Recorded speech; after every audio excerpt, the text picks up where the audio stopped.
Seguimos en Día a Día y qué honor para mí estar con un periodista, con un colega de la talla, no por tamaño, porque además es grandote, sino por su capacidad periodística, que es superlativa. Y estoy hablando de Raúl Ponce de León y lo tenemos acá en Día a Día. Raúl, bienvenido, un gusto. Gracias, Rosario, un gusto para mí integrarme en el equipo este año de Día a Día, todo el equipo que siempre me ha tratado bien, y contigo coincidimos muchos años en el informativo, ¿no? El relevo. Pero realmente, sabes que admiro mucho tu trabajo y para mí es un honor estar contigo ahora compartiendo datos de actualidad, esas cosas que no se deben escapar de la vida política del país y demás, con un nuevo gobierno que ha asumido hace poco, pero ha pasado de todo un poco. Está completito, sí, como dice el dicho, el Uruguay empieza a funcionar después que el último ciclista entra al velódromo.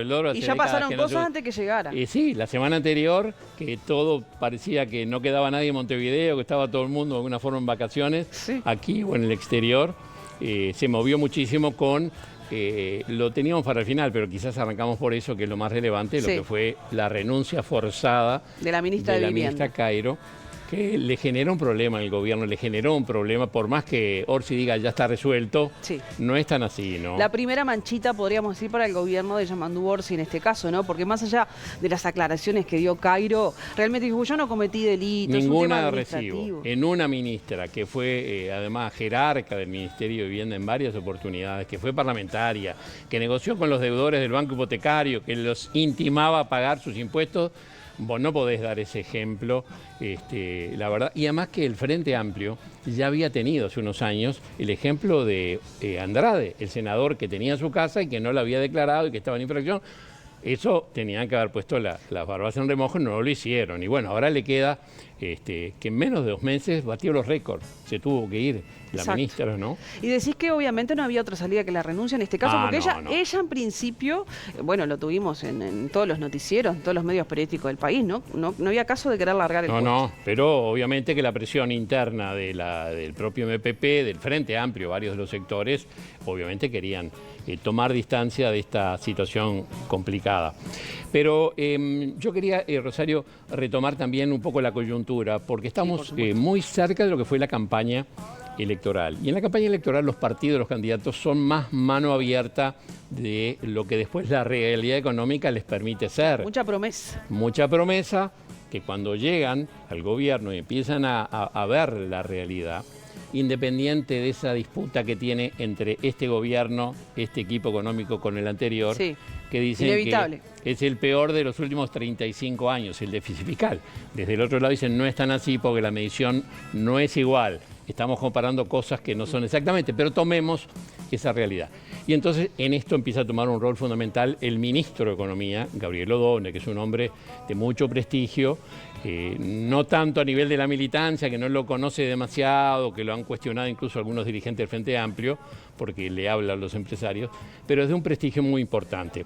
Y yo en esto quiero hacer una breve reseña histórica, si tú me permitís. Por supuesto. El rol que han cumplido los ministros de Economía en este país. Y empiezo después de la crisis del 2002-2003, el gobierno de Valle, cuando se va a Bención, y el nuevo ministro es Alejandro Chugarri, que hizo una gran gestión de negociación de la deuda, reencauzar la economía, mantener el prestigio. Isaac Alfi, en el periodo final de Valle.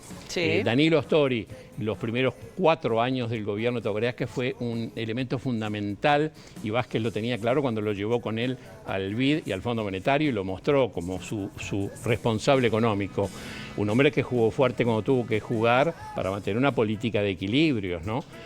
Álvaro García, que pasó desapercibido, el actual presidente del Banco República, terminó la gestión del ministerio cuando Astori se fue a hacer política, y a Álvaro García le tocó lidiar con la crisis del 2009, una crisis internacional que el Uruguay pasó, digamos, sin ningún problema. Después vino Fernando Lorenzo, que más allá de la polémica por esa lealtad política que tuvo con Mujica y asumir la responsabilidad, fue un gran ministro que mantuvo la economía centrada cuando se había generado el segundo equipo económico de Mujica desde la OPP, ¿no? Después vino Mario Vergara cuando renunció Fernando Lorenzo, después Danilo Astori, los 5 años de la segunda presidencia de Vázquez, Azucena Arbeleche, la ministra de la calle, y ahora Gabriel Odone, que me parece que es un hombre muy centrado, muy sólido, muy creíble. Hoy estaba en Washington, estaba en las reuniones del Fondo Monetario y del BID, y es un hombre que ha planteado con mucho realismo que la situación económica hay que cuidarlo. El Uruguay es un país sólido, incluso se peleó con sus compañeros, ¿no? Exacto, te mencionaba, yo le decía a Raúl antes de empezar que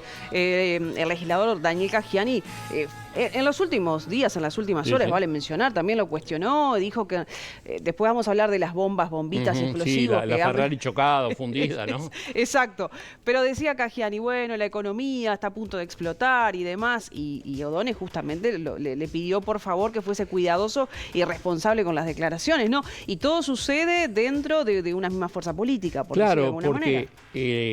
La apuesta del Uruguay, y así lo ha planteado el presidente Orsi y el propio ministro O'Donnell, es a crecer. El Uruguay tiene que crecer en su economía, porque si se crece en la economía, crece la recaudación. Hay dineros para la aplicación de políticas sociales que son imprescindibles, que son urgentes.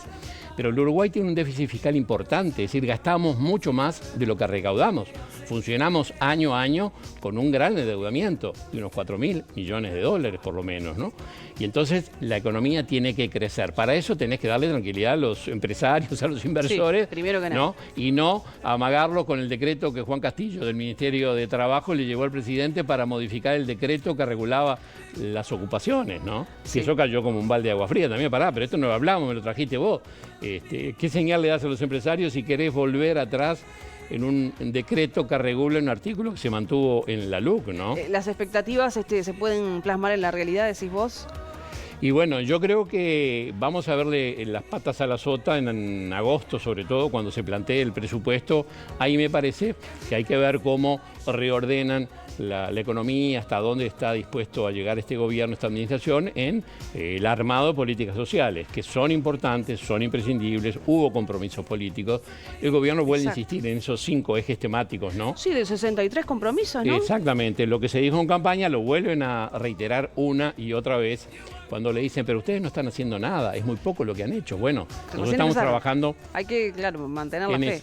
Lo cierto es que si vos evaluás las leyes que se aprobaron en estos casi 2 meses, o los decretos que se aprueban, que ponen en movimiento el país, son muy pocos. Hubo una continuidad en la política del casmo, en el salvataje del casmo, que fue una ley que aprobó el Parlamento con acuerdo, que fue cierta continuidad. El compromiso ahora de presentar el proyecto en los próximos días para salvar la caja profesional, que el Frente Amplio hoy se está arrepintiendo de no haber votado el proyecto express que el gobierno de la calle mandó en octubre del 2023. Porque este proyecto, el costo político que van a pagar, ya están los colectivos profesionales, los jubilados protestando por esto, que están poniendo poco dinero, que les aumentan el pago de impuestos a los jubilados. En fin, por ese lado no hay grandes novedades, sí, que se están trabajando. Quizás el avance fue en la convocatoria al diálogo social, un gran compromiso. Porque la reforma de la seguridad social tiene paño para rato y hay cosas que hay que solucionar, resolver, reprogramar, dijo. Y hay un gran compromiso, incluso ir más allá del... Hoy sesionó el Consejo de Ministros. Hoy, sí, empezaron a presentar un documento base para empezar a trabajar, ¿no? Pero esto tiene un plazo de 1 año y medio, 2 mínimo, ¿no? Decía que esa reforma de alguna forma van a buscar mecanismos para hacerle modificaciones. Yo creo que va a haber retoques, porque obviamente de la reforma original planteada por la calle a la aprobada, al final hubo algunas variaciones que desestructuraron algo ese proyecto y los propios autores lo reconocen. Rodolfo Saldain ha sido uno de ellos que yo estoy de acuerdo con la reforma, pero no era lo que habíamos planificado. Hay que ver por dónde va a ir, de qué manera se pueden contemplar situaciones como la jubilación, la edad de jubilación en función de qué tipo de trabajo hagas tú, ¿no? Si es un trabajo más complicado, imagínate un albañil en un andamio en invierno trabajando toda la vida, y es distinto de un oficinista. Hay condiciones que son absolutamente distintas. Y el otro gran problema es el proyecto Arasatí, el proyecto Neptuno, que la calle dejó atado antes de irse y que el gobierno de Orsi no tiene muy claro. Más bien, se va a renegociar ese contrato, ¿no? Eso es lo que me da la sensación por algunas definiciones, si quisieran reconvertir Neptuno en la represa de Casupá. Salir de la zona del Río de la Plata, salir de esa polémica sobre la salinidad del agua o no, y ver si es posible reconvertir ese proyecto, si lo acuerdan con el consorcio de agua de Montevideo. Exacto. No es tan fácil, pero bueno, los empresarios hacen sus números Sí, y si el tal cual. negocio les sirve, me da lo mismo hacer Neptuno que hacer Casupá. Mientras mi negocio... Y Orsi dijo, bueno, lo primero es mantener el agua potable de los uruguayos y después vemos, no sé, Absolutamente. mediante qué vía lo harán. Lo que pasa es que lo que dicen los técnicos es que Casupá resuelve la reserva de agua. No hay inversión prevista de planta potabilizadora, que seguimos dependiendo de la única que tiene aguas corrientes. Tampoco está previsto traer caños con el agua potable de Casupá a Montevideo, la zona metropolitana. Claro. O sea que siempre vamos por el viejo sistema que está, digamos, sobrecargado de aguas corrientes. El proyecto Neptuno sí hay planta potabilizadora y hay caños que llevarían el agua.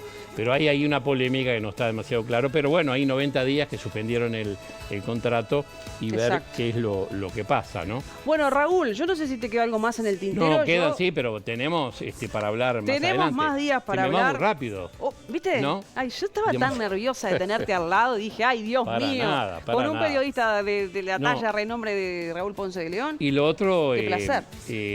un comentario, cómo Trump pateó la mesa del comercio internacional. Sí, qué lío con China, Dios No se mío. sabe qué va a pasar y el ministro Doné, entre otras cosas, estaba en Estados Unidos teniendo algunos contactos para evaluar de qué forma eso podría complicar al Uruguay, ¿no? Y lo Bueno. otro, lo del Papa, que nos quedó para Ah, totalmente. sorpresa. No sorpresa porque estaba muy... Estaba deteriorado. A mí muy lo que sí me deteriorado, pero- sorprendió, te voy a decir, es que el domingo de Pascuas salir al balcón. Que Es lo, increíble. Yo digo, ay, perdón con todo el respeto del mundo, que lo pasearan por el papamóvil Sí. con Dice ese que él deterioro. pidió incluso hacer una segunda vuelta. Se ve que tenía claro que era la despedida, ¿no? Ah, qué increíble. Dio una vuelta y Pero pidió dejó un hacer legado una importante. segunda vuelta. Se le veía muy medicado, con Sí, tal mucha cual. limitante, pero bueno. Aperturista, bueno, dijo frases que quedarán marcadas en la historia de cosas que impensables para la iglesia, aborto, homosexualidad, todo Ujú. eso que lo hizo solamente él, ¿no? En la Duelo historia oficial del vaticana. gobierno, entre otros, llamaba la atención. Dice, un Estado laico, no tiene nada que ver. Exacto. Pues es un jefe de Estado y se la reconoce. Y habrá duelo digamos. nacional el día del sepelio. Claro, tal cual. seguro. Raúl, te tengo que despedir, pero no te vayas porque yo quiero que hoy te quedes Sí. a degustar la cocina con Ah, ya Danilo. vi un ¿Te parece un risotto buen con plan? mejillones, sí, y cítrico, Sí, lo vi. y te lo vi mereces, atento. Raúl. Dale. Qué lindo, le Voy vamos a tener a- que pelear con los compañeros acá que siempre, ¿no? Le vamos a dar paso a los chicos. Vos no te vayas, vos quédate conmigo Dale. que ahora comemos algo. Raúl, Un gusto, Rosario. sos un crack. Saludos. Un placer.